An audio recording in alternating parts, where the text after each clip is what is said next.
नमस्कार, India news में आपका स्वागत है। मैं हूं मैत्री त्रिपाठी। इंडिया न्यूज आपके लिए दुनिया का सबसे तेज रफ्तार बुलेटिन न्यूज 222 लेकर आया है। सिर्फ 22 मिनट में दुनिया की 222 खबरें। जी हां, बस सिर्फ 22 मिनट आप बने रहिए हमारे साथ। यकीन मानिए पूरी दुनिया की एक एक खबर आपके पास होगी। दिल्ली के न्यू फ्रेंड्स कॉलोनी में कर्नाटक की एक लड़की से रेप का मामला सामने आया है। लड़की का आरोप है कि कर्नाटक के ही शख्स ने नौकरी का झांसा देकर उससे रेप किया। आरोपी 20-25 दिन पहले ट्रैवल कंपनी में नौकरी दिलाने के नाम पर पीड़ित लड़की को कर्नाटक से दिल्ली लेकर आया था। इस बीच आरोपी लड़की को लेकर कई हिल स्टेशन भी गया। सूत्रों के मुताबिक आरोपी ने लड़की का अबॉर्शन भी कराया। पुलिस ने बलात्कार का मामला दर्ज कर आरोपी युवक को गिरफ्तार कर लिया है। मेरठ मेडिकल कॉलेज में तैनात एक गार्ड पर एक लड़की के रेप का मामला आया है। पुलिस ने आरोपी के खिलाफ केस दर्ज कर लिया है। मैनपुरी में बहन से छेड़छाड़ का विरोध करने पर दबंगों ने भाई का प्राइवेट पार्ट काट दिया। वारदात के बाद आरोपी फरार है, जबकि ग्राम प्रधान का आरोप है कि पुलिस पीड़ितों पर राजीनामे के लिए दबाव डाल रही है। गाजियाबाद के एक बीजेपी कार्यकर्ता ने अपने ही पार्टी के नेता के खिलाफ छेड़छाड़ का मामला दर्ज कराया है। वाराणसी के पास डिब्रूगढ़ दिल्ली राजधानी ट्रेन में एक नाबालिग से अश्लील हरकत के आरोप में एक वेंडर को गिरफ्तार किया गया। बदायूं गैंगरेप के आरोपियों को आज कोर्ट में पेश किया जाएगा। इनके नार्को, ब्रेन मैपिंग और लाइट डिटेक्टर टेस्ट पर कोर्ट आज फैसला कर सकता है। गैंगरेप और हत्या की जांच कर रही सीबीआई टीम ने घटनास्थल से लेकर चौकी तक का निरीक्षण किया। परिजनों से पूछताछ भी की। सूत्रों के मुताबिक सीबीआई को यह भी पता चला है कि आरोपी पुलिसकर्मी की दबंगई से गांव वाले परेशान थे। बाहरी दिल्ली के बख्तियारपुर में एक शख्स ने अपनी पत्नी, साला और ससुर को गोली मारने के बाद खुद को भी गोली मार ली। चारों की मौत हो गई। 30 साल के सोनू ने पहले ससुर, फिर साला और फिर पत्नी, फिर खुद को मारी गोली। सोनू और ससुर की मौके पर ही मौत हो गई। सोनू की पत्नी और साले ने अस्पताल में दम तोड़ा। शुक्रवार को सोनू के साले की शादी हुई थी। दिल्ली का पटेल नगर में बदमाशों ने घर में घुसकर 65 साल की एक महिला की हत्या कर दी। वारदात के वक्त महिला घर में अकेली थी। दिल्ली के करावल नगर में दो पड़ोसियों के बीच लड़ाई हो गई। सिर पर ईंट गिरने से एक व्यक्ति की मौत हो गई। ये लड़ाई सीढ़ियों को लेकर हुई। कहासुनी के बाद पथराव हुआ, जिसमें 5 लोग घायल हो गए। दिल्ली के करोल बाग में दुकान में घुसकर ऑटो पार्ट्स कारोबारी दो भाइयों के साथ मारपीट और लूटपाट हुई। पड़ोस के एक दुकानदार ने 7-8 बदमाशों के साथ डंडे और रॉड से इनकी पिटाई की। मारपीट और लूटपाट की ये वारदात सीसीटीवी में कैद हो गई। बताया जाता है कि मामला रुपयों के लेनदेन का है। दिल्ली में पुलिस ने अपहरण की गुत्थी सुलझाते हुए 4 साल के बच्चे को सकुशल छुड़ाने में कामयाबी हासिल की। पुलिस ने अपहरण करने वाले शख्स को गिरफ्तार कर लिया। बताया जा रहा है कि अपहरण करने वाला बच्चे का पड़ोसी है। उत्तरकाशी, चमोली और रुद्रप्रयाग में भारी बारिश हुई है। भागीरथी, भिलंगाना, अलकनंदा और मंदाकिनी नदियों का जलस्तर बढ़ चुका है। नदियों का जलस्तर बढ़ने के बाद प्रशासन ने अलर्ट जारी किया। लोग सुरक्षित इलाकों की तरफ भेजे जा रहे हैं। उत्तरकाशी प्रशासन ने 7 डेंजर जोन की पहचान करके वहां अधिकारी तैनात कर दिए हैं, जो हालात पर नजर रखे हुए हैं। आरोप है कि 2013 में आई बाढ़ का मलबा नहीं हटाया गया, जिससे रिवर बेड का स्तर ऊपर हो गया और बारिश के बाद फिर से बाढ़ के हालात बन गए। दिल्ली वालों को आज भी गर्मी से राहत मिलेगी। मौसम विभाग के मुताबिक आज दिल्ली एनसीआर में हल्की बारिश हो सकती है। 20 और 21 जून को भी दिल्ली एनसीआर में बारिश की संभावना है। इससे पहले कल भी हो सकती है। 20 और 21 जून को भी दिल्ली एनसीआर में बारिश की संभावना है। इससे पहले कल भी दिल्ली एनसीआर में बारिश हुई। बारिश से मौसम सुहाना हो गया। बारिश से कुछ जगहों पर जाम भी लग गया, जिससे लोग घंटों तक ट्रैफिक में फंसे रहे। उत्तर पश्चिम मानसून 5 या 7 दिनों की देरी से कल ओडिशा, बिहार और बंगाल पहुंच गया। कल तक मानसून के पूर्वी उत्तर प्रदेश और झारखंड पहुंचने की संभावना है। जम्मू में तेज बारिश से कल मौसम सुहाना हो गया। पिछले कई दिनों से जम्मू में पारा 44 डिग्री सेल्सियस के आसपास था। हिमाचल प्रदेश के मंडी में व्यास नदी से 2 और छात्रों के शव बरामद किए गए हैं। अब तक 10 छात्रों के शव बरामद हो चुके हैं। व्यास नदी में 8 जून को हैदराबाद के इंजीनियरिंग कॉलेज के 24 छात्र बह गए थे। राज्यसभा की 8 सीटों के लिए आज चुनाव होने हैं, जिसमें बिहार के 3, झारखंड, यूपी, एमपी, ओडिशा और महाराष्ट्र में 1-1 सीटें शामिल हैं। बिहार में एक सीट पर शरद यादव निर्विरोध चुने जा चुके हैं। बाकी 2 सीटों पर कांटे का मुकाबला है। बिहार में राज्यसभा चुनाव के बहाने लालू, नीतीश और कांग्रेस एक साथ आ गए हैं। लालू यादव की पार्टी आरजेडी ने राज्यसभा चुनाव में जेडीयू उम्मीदवार को समर्थन करने का ऐलान किया है। रूडी पासवान और रामकृपाल यादव के लोकसभा चुनाव जीतने की वजह से ये तीनों सीटें खाली हुई थी। पीएम मोदी अगले सप्ताह अपने मंत्रिमंडल का विस्तार कर सकते हैं। सूत्रों के मुताबिक इस विस्तार में मंत्रिमंडल में लगभग 20 और मंत्री शामिल किए जाएंगे। इनमें से आधे कैबिनेट मंत्री होंगे।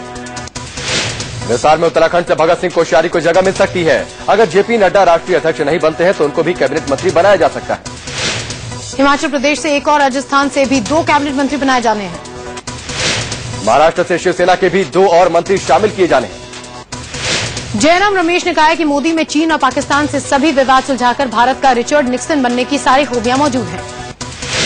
पूर्व केंद्रीय मंत्री और वरिष्ठ कांग्रेस नेता जयराम रमेश ने पीएम मोदी की जमकर तारीफ की। जयराम रमेश ने कभी कश्मीर में कहा कि मोदी एक मजबूत और दृढ़ राजनीतिक इच्छा शक्ति वाले नेता हैं। कांग्रेस द्वारा मोदी को चाय वाला कहने पर जयराम रमेश ने कहा कि इसकी भारी कीमत कांग्रेस को चुकानी पड़ी। जयराम के बयान पर कांग्रेस ने किनारा कर लिया है। पार्टी प्रवक्ता राजबब्बर ने कहा कि जयराम ही बता सकते हैं उन्होंने क्या कहा और क्यों कहा।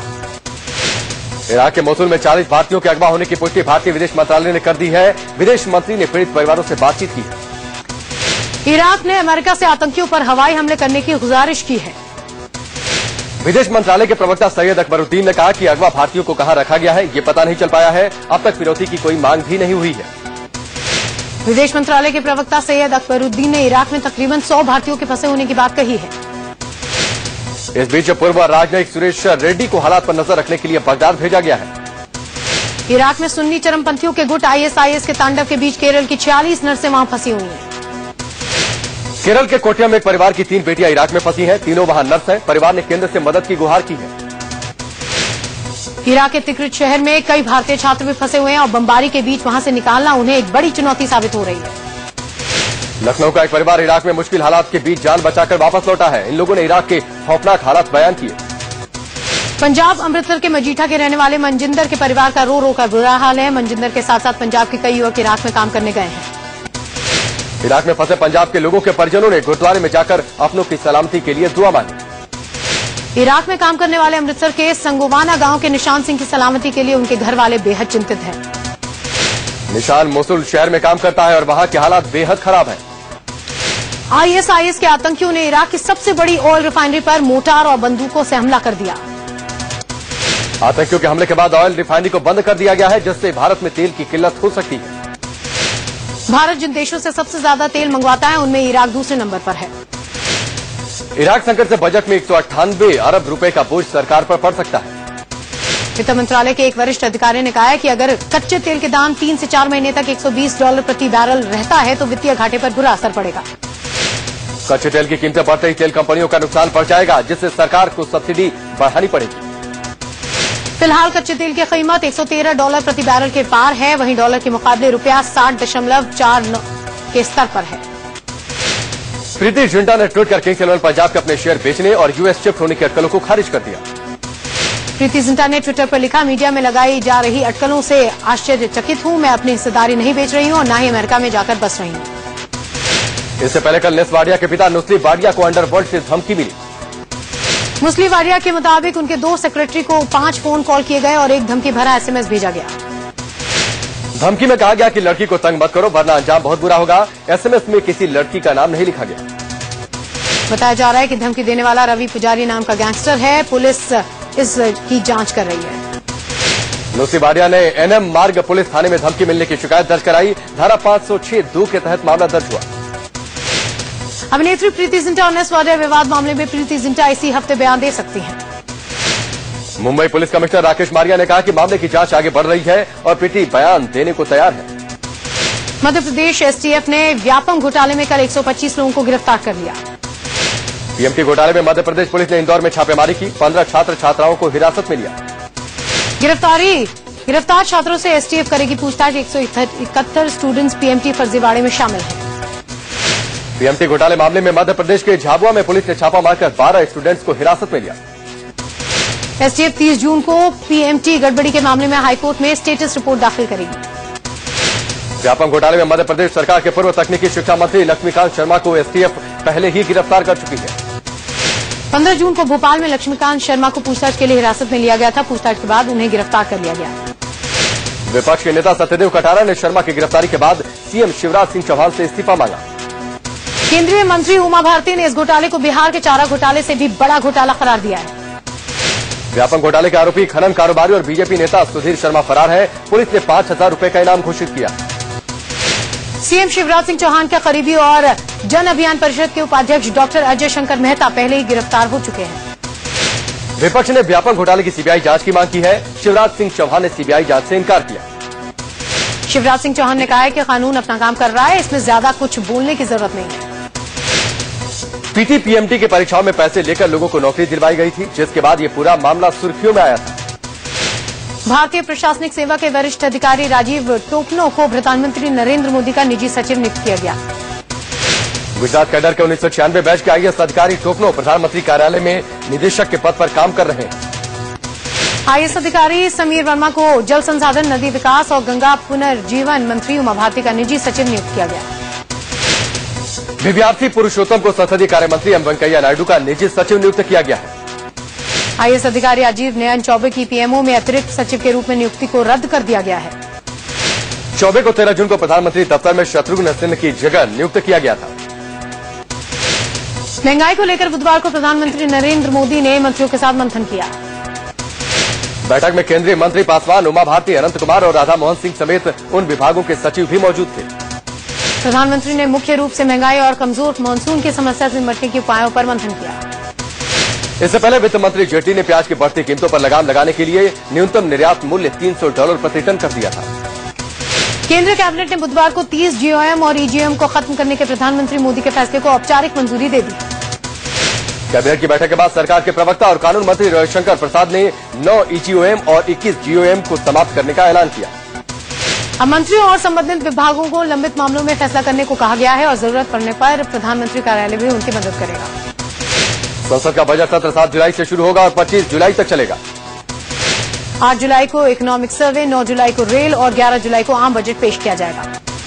रेल बजट में यात्री किराया और माल भाड़ा बढ़ाए जाने की संभावना है, हालांकि स्लीपर क्लास में सफर करने वालों को राहत भी मिल सकती है। रेल बजट की तैयारी को लेकर रेल मंत्री सदानंद गौड़ा ने आज अहम बैठक बुलाई है। बैठक में सभी zonal manager, DRM, railway board के सदस्य और सभी एचओडी शामिल होंगे। रेल मंत्री ट्रेनों में सफाई, बेहतर केटरिंग और खर्चों में कटौती जैसे अहम मसलों पर चर्चा करेंगे। लोकसभा चुनाव में वाराणसी में चुनाव के दौरान अरविंद केजरीवाल ने नरेंद्र मोदी से ज्यादा पैसे खर्च किए। वाराणसी के ट्रेजरी ऑफिस से मिली जानकारी के अनुसार केजरीवाल ने वाराणसी में चुनाव प्रचार के दौरान 50,10,000 रुपए खर्च किए, जबकि वाराणसी में प्रचार के लिए मोदी ने 37,62,000 रुपए खर्च किए। वहीं अपनी जमानत भी नहीं बचा सके कांग्रेस उम्मीदवार अजय राय ने सबसे ज्यादा 54,45,000 रुपए चुनाव प्रचार पर खर्च किए। आम आदमी पार्टी नए कानूनी पचड़े में फंस गई है। मसला इतना गंभीर है कि केजरीवाल की पार्टी की मान्यता भी रद्द हो सकती है। मामला यह है कि पार्टी की मान्यता लेने के लिए 100 लोगों के हलफनामों की जरूरत होती है। वो 100 लोग पार्टी के सदस्य हों और किसी दूसरी पार्टी से न जुड़े हों। आम आदमी पार्टी की ओर से जिनके हलफनामे में दिए गए हैं, उनमें से 2 लोग ऐसे हैं जो जनराज्य पार्टी के सदस्य थे और उन्होंने पार्टी से इस्तीफा नहीं दिया था। जनराज्य पार्टी ने इस मामले को लेकर चुनाव आयोग से शिकायत की और एएपी की सदस्यता रद्द करने की अपील की है। पाटियाला हाउस कोर्ट ने धोखाधड़ी और साजिश की धाराओं के तहत पुलिस को एफआईआर दर्ज करने के निर्देश दिए, जिसके बाद संसद मार्ग थाने में एफआईआर दर्ज किया गया। पटियाला हाउस कोर्ट में इस मामले की अगली सुनवाई अब 20 अगस्त को होगी। अगर ऐसा हुआ तो फिर ये पार्टी पर दल बदल कानून लागू नहीं होगा। मतलब ये हुआ कि उनके एमएलए या फिर एमपी निर्दलीय माने जाएंगे। आम आदमी पार्टी ने अपने विधायकों की हुई बैठक में दिल्ली में जल्द चुनाव कराने का प्रस्ताव पास किया है।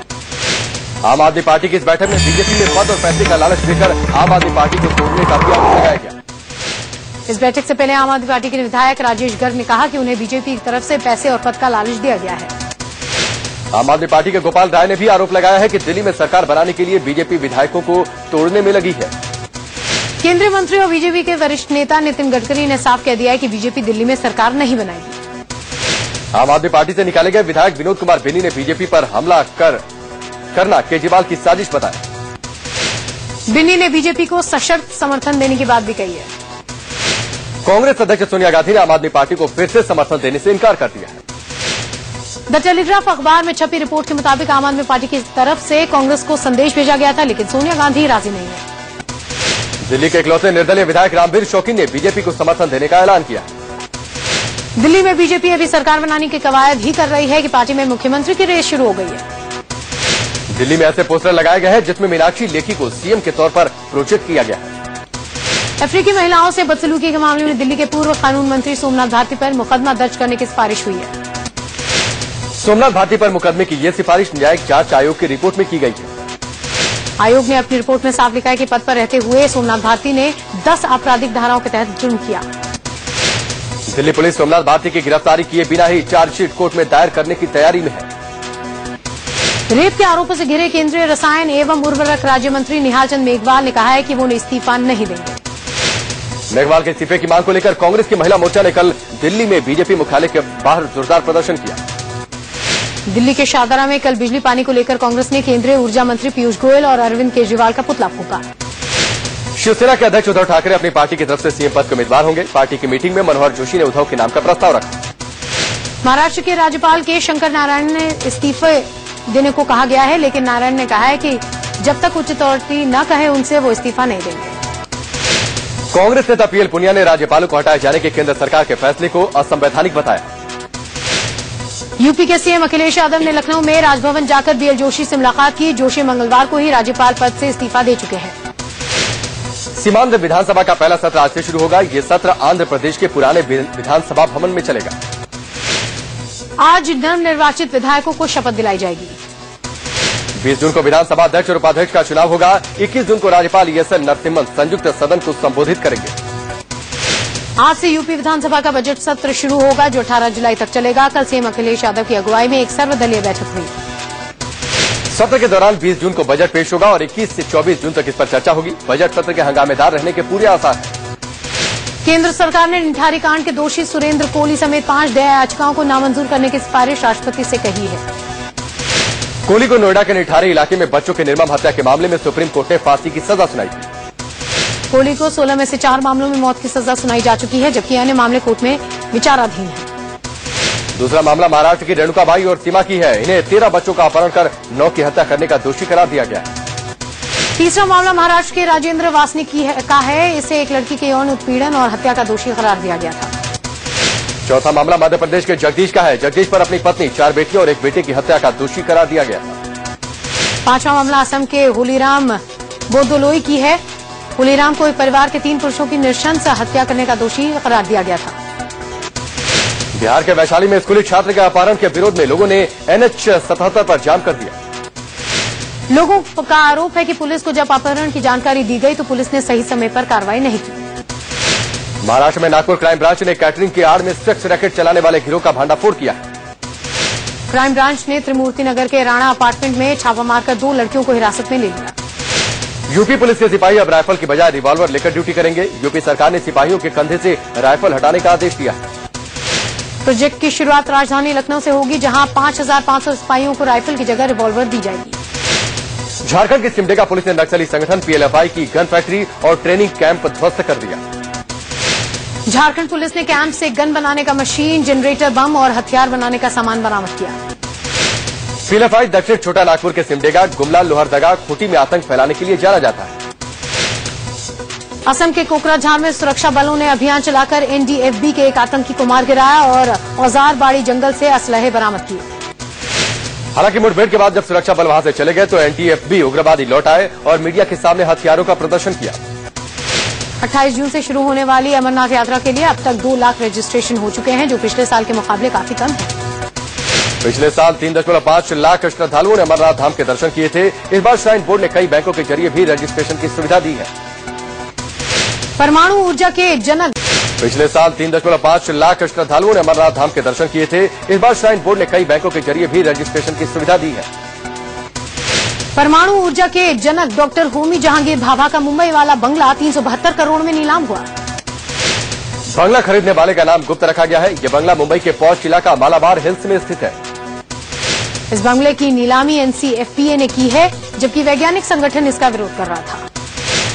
NCPA के मुताबिक ये बंगला भाभा के भाई डॉक्टर जमशेद का था, जिन्होंने अपनी पूरी वसीयत NCPA को दे दी थी। ओडिशा में फर्जी चिटफंड कंपनियों से धोखा खाए लोगों ने भुवनेश्वर में विधानसभा के सामने प्रदर्शन किया। करीब 40,000 परिवार इस धोखाधड़ी का शिकार हो चुके हैं। लोगों का आरोप है कि इन कंपनियों की सरकार में बैठे लोगों से मिलीभगत है। पश्चिम बंगाल के सिलीगुड़ी में चाय बगान मालिकों और मजदूरों के बीच मेहनताने को लेकर ठनी हुई है। बुधवार की बैठक भी बेनतीजा रही।